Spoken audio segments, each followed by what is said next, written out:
ମାଇ dear, ମୁଁ ସୁଷମା ରାଣୀ ସାହୁ।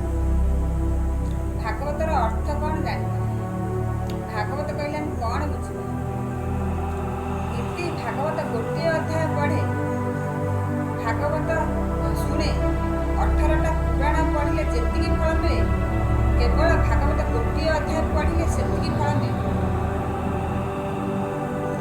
ସେଥିପାଇଁ ଭାଗବତରେ ଲେଖା ଅଛି, ଅଷ୍ଟାଦଶ ପୁରାଣେ ସାର ଶ୍ରୀ ଭାଗବତ ନାମ ଯାର।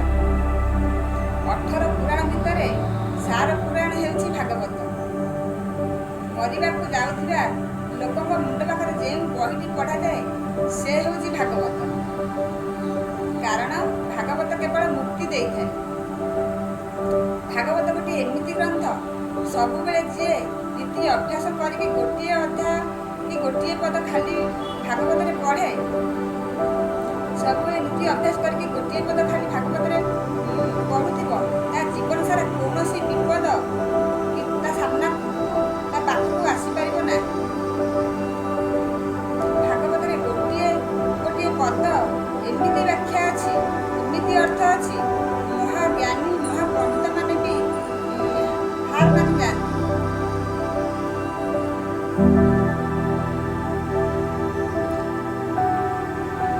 ଯିଏ ଭାଗବତ ପଢ଼େ ତାକୁ ହିଁ ଭାଗବତ କୁହାଯାଏ। ଯିଏ ଭାଗବତ ଶୁଣେ ତାକୁ ହିଁ ଭାଗବତ କୁହାଯାଏ।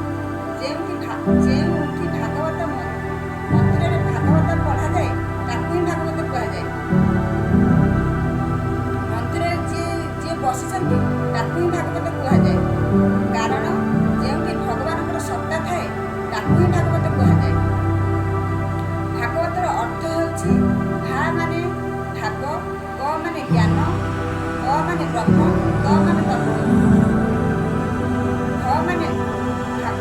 ଭ ମାନେ ଭବିଷ୍ୟତ, ଗ ମାନେ ଗତ, ଗ ମାନେ ବର୍ତ୍ତମାନ, ଗ ମାନେ ତତ୍ତ୍ୱ। ଭା ମାନେ ଭାବିବା, ଗ ମାନେ ଗପିବା, ଗ ମାନେ ବସିବା, ଗ ମାନେ କରିବା।